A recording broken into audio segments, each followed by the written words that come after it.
Assalamualaikum warahmatullahi wabarakatuh. Salam dan bahagia. Perkenalkan, nama saya Aulia Latifah dengan NIM 20190160039. Di sini saya akan mempresentasikan mengenai observasi UMKM dan pelaksanaan bisnis plan yang saya jalani. Yang pertama yaitu observasi UMKM. Nah, UMKM yang saya kunjungi bernama Assalamualaikum warahmatullahi wabarakatuh, salam dan bahagia. Perkenalkan, nama saya Aulia Latifah dengan NIM 20190160039. Di sini saya akan melakukan presentasi mengenai observasi UMKM dan pelaksanaan bisnis plan yang saya lakukan. Yang pertama yaitu observasi UMKM. Adapun usaha yang saya kunjungi yaitu bernama Dung Drink. Usaha ini berjalan pada bidang F&B dan pemilik usahanya sendiri bernama Mas Idun Ajipagina. Di sebelah kiri merupakan dokumentasi saya bersama salah satu leader Dung Drink.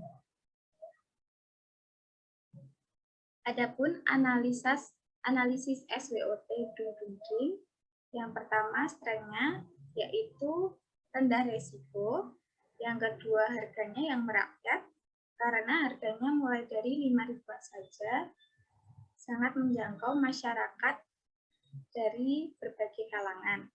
Dan lokasinya yang strategis, karena lokasinya ini ada di Jalan Ambar Bilangun nomor 5, Kasihan Bantul, Yogyakarta, yang mana lokasinya ini berdekatan dengan Universitas PGRI Yogyakarta, sehingga pembelinya banyak yang di kalangan mahasiswa. Lalu yang kedua, weakness-nya yaitu banyak pesaing yang lebih menarik. Kita ketahui karena lokasinya di dekat kampus gitu ya, jadi pesaingnya di bidang F&B ini juga banyak. Seperti bisnis-bisnis lain di bidang IT lebih banyak dan variannya juga banyak. Lalu untuk opportunities yaitu banyaknya peminat. Karena peminat Dung Drink ini dari semua kalangan, mulai dari anak-anak, remaja, mahasiswa, hingga masyarakat pada umumnya, ibu-ibu, bapak-bapak. Saya lihat waktu di sana banyak yang membeli dari banyak kalangan. Dan yang terakhir yaitu grade. Grade-nya yaitu banyaknya pesaing dan pengembangan inovasi menu. Jadi menunya itu ketika dikembangkan memang perlu waktu yang cukup lama. Selanjutnya yaitu mengenai manajemen Dung Drink. Adapun manajemen sumber daya manusianya, yang pertama memperkerjakan karyawan dengan sistem part-time yang terbagi menjadi 2 shift. Shift pertama itu biasanya mulai dari jam 8 sudah berangkat hingga pukul 5. Dan untuk yang shift kedua, pukul 5 sampai pukul setengah 10 malam. Lalu, yang kedua yaitu kriteria karyawan ditentukan oleh leader. Dari hasil wawancara saya, adapun kriteria karyawan tidak terlalu sulit menurut saya, yaitu kriterianya yaitu perempuan berjilbab dan juga mau belajar. Adapun jumlah karyawan saat ini adalah 4 orang yang terbagi menjadi 2 shift tersebut. Selanjutnya mengenai manajemen produksi, karena produk berupa minuman sehingga produksi dilakukan di kedai langsung. Jadi seperti membuatnya itu di kedai langsung produksinya. Nah, adapun dalam sehari usaha Dung Drink ini bisa menjual hingga 80 hingga 100 cup, cukup banyak. Lalu untuk manajemen keuangan, modal awal yang digunakan oleh Mas Idung ini sekitar 8,5 juta. Untuk omset perharinya hingga saat ini sekitar 500.000 per hari. Untuk penghasilan harian, biasanya prosesnya itu disetorkan oleh karyawan persifnya tadi kepada leader. Nah, nanti untuk leadernya sendiri setiap 2-3 hari sekali melakukan transfer bank. Selanjutnya yaitu manajemen pemasaran. Untuk manajemen pemasarannya sendiri melalui promosi, melalui Instagram dan juga web. Namun ketika saya lihat memang tidak terlalu aktif dalam promosi melalui Instagram dan juga web tersebut. Untuk selain pembelian langsung, Dung di sini juga sudah menyediakan aplikasi online sudah tersedia di GrabFood, GoFood, dan ShopeeFood. Adapun untuk promosi juga mengikuti program yang ada di GrabFood, GoFood, dan ShopeeFood. Jadi jarang melakukan program promosi sendiri. Selanjutnya di sini saya akan memaparkan mengenai bisnis plan yang saya lakukan. Di sini saya membuat produk buko pandan Sukasit, namanya Sukasit. Adapun bidang usaha yang saya buat yaitu di bidang makanan dan juga minuman. Dan ini lebih ke dessert. Adapun analisis SWOT bisnis plan yang saya buat, yang pertama, yang strength, produk berupa dessert yang banyak disukai anak muda. Kita ketahui bahwa anak muda zaman sekarang suka sekali mencoba makanan-makanan baru atau kuliner baru seperti itu. Apalagi di bidang dessert, saya banyak menemukan varian dessert yang baru dan itu banyak disukai anak muda. Yang kedua yaitu tanpa pengawet maupun pewarna dan diproduksi secara higienis. Jadi dalam pembuatan buko pandan ini saya menggunakan bahan yang alami dan aman tanpa adanya bahan pengawet ataupun pewarna. Untuk pewarna karena saya menggunakan daun pandan, jadi itu merupakan pewarna alami dan diproduksi secara higienis untuk menjaga tetap steril. Yang kedua yaitu lunas, yaitu waktu produksi tidak tetap menyesuaikan waktu luang. Karena untuk produksi ini sendiri, saya menggunakan sistem pre-order yang menyesuaikan waktu luang saya. Semisal hari ini saya melakukan PO, biasanya PO itu saya buat selama 5 hari, untuk kemudian saya lakukan produksi. Yang ketiga yaitu opportunities, yaitu belum ada penjual buko pandan di sekitar wilayah saya. Dari hasil pengamatan saya dan yang saya ketahui bahwa buko pandan ini belum banyak dijual di wilayah saya. Mungkin ada, cuman saya belum menemukan. Dan ketika saya melakukan komunikasi dengan teman-teman, mencoba untuk bertanya seperti itu, ternyata mereka masih banyak yang belum mengenal apa itu buko pandan. Yang kedua yaitu banyak masyarakat yang menyukai dessert. Seperti yang kita ketahui bahwa masyarakat Jogja, khususnya Jawa Tengah, banyak yang menyukai makanan atau kuliner yang manis. Nah, di sini salah satunya yaitu dessert. Yang keempat yaitu treat.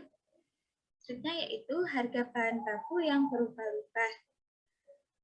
Jadi harga bahan baku di setiap waktu kadang mengalami peningkatan, tapi juga bisa turun. Selanjutnya yaitu mengenai manajemen dalam bisnis plan yang saya lakukan, yaitu buko pandan. Yang pertama manajemen SDM.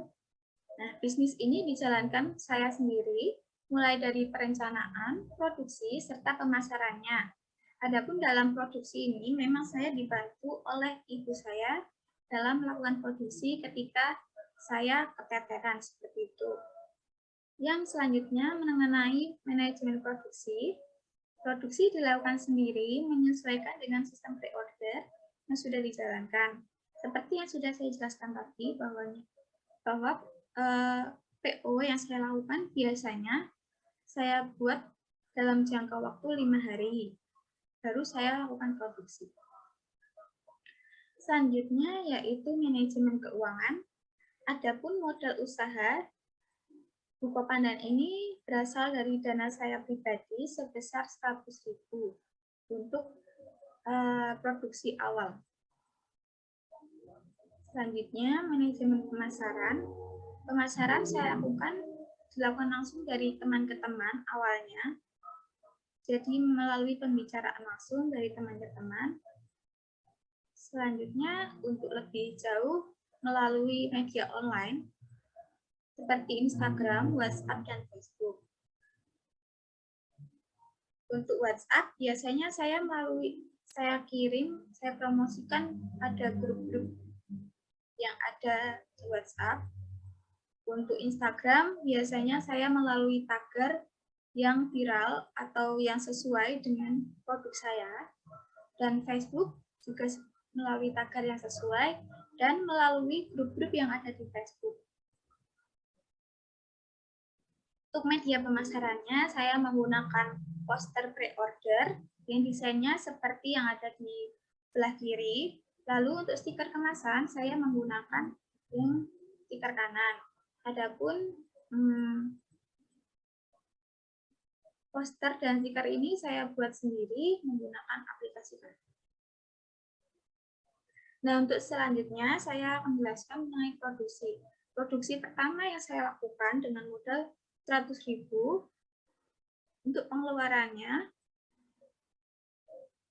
totalnya setelah melakukan produksi yaitu 78.250.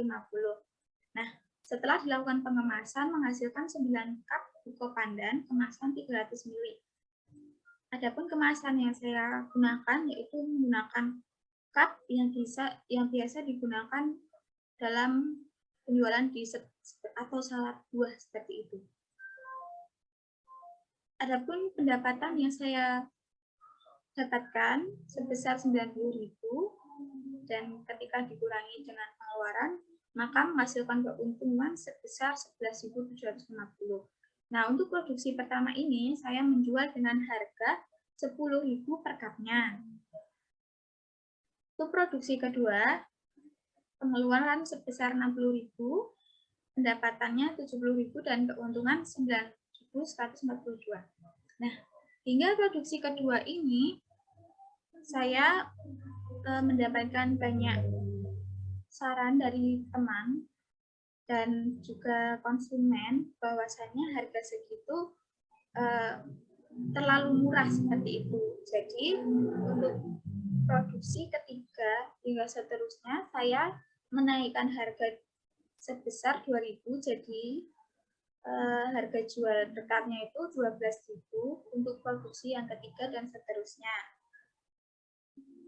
Nah, untuk produksi ketiga sendiri saya sudah mulai menggunakan sistem PO dan sudah mulai menyebarkan poster yang saya buat tadi melalui media sosial, lebih sering ke Facebook dan juga Instagram.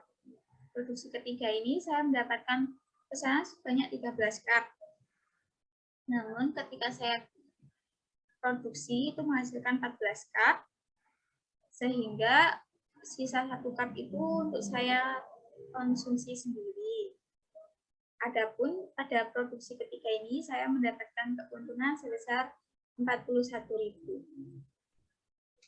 Untuk produksi keempat, saya mendapatkan pesanan sebanyak 16 cup dan keuntungannya yaitu 62.700. Untuk produksi kelima, saya hanya mendapatkan pesanan sebanyak 9 cup. Mungkin ini dikarenakan saya tidak terlalu aktif untuk iklan seperti di produksi yang ketiga dan keempat. Jadi jumlah pemesannya menurun seperti itu. Adapun keuntungan yang saya dapatkan pada produksi kelima ini sebesar 28.250. Nah, untuk total keuntungan saya bisnis saya dari produksi pertama hingga produksi kelima, yaitu sebesar 162.779. Nah, ini sudah balik modal. Selanjutnya, ini merupakan dokumentasi produksi pupuk kandang saya. Mungkin ada beberapa proses yang tidak bisa saya dokumentasikan karena saya membuatnya sendiri. Lalu untuk pemasaran media sosial, saya lakukan kebanyakan melalui Facebook karena lebih banyak jangkauannya. Melalui grup seperti Kuliner Bantul, dan saya membuat halaman di Facebook juga.